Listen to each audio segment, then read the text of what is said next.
एक आदमी ने एक बहुत ही खूबसूरत लड़की से शादी की। शादी के बाद दोनों की ज़िंदगी बहुत प्यार से गुजर रही थी। वह उसे बहुत चाहता था और उसकी खूबसूरती की हमेशा तारीफ़ किया करता था। लेकिन कुछ महीने के बाद लड़की चर्म रोग से ग्रसित हो गई और धीरे-धीरे उसकी खूबसूरती जाने लगी।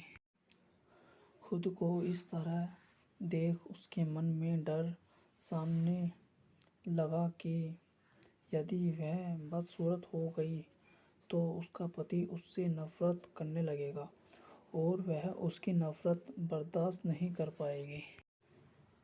इस बीच एक दिन पति को किसी काम से शहर से बाहर जाना पड़ा। काम खत्म कर जब वह घर वापस लौट रहा था, उसका एक्सीडेंट हो गया। एक्सीडेंट में उसने अपनी दोनों आँखें खो दी। लेकिन इसके बावजूद भी उन दोनों की ज़िंदगी सामान्य तरीके से आगे बढ़ती रही।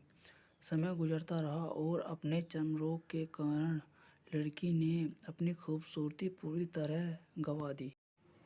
वह बदसूरत हो गई, लेकिन अंधे पति को इस बारे में कुछ भी पता नहीं था। इसलिए इसका उनके खुशहाल विवाहित जीवन पर कोई प्रभाव नहीं पड़ा।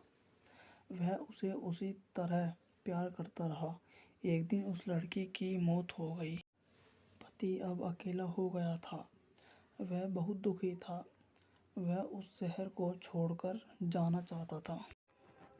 उसने अंतिम संस्कार की सारी क्रियाविधि पूर्ण की और शहर छोड़कर जाने लगा।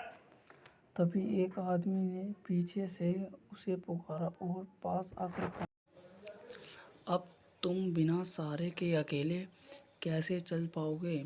इतने साल तो तुम्हारी पत्नी तुम्हारी मदद किया करती थी।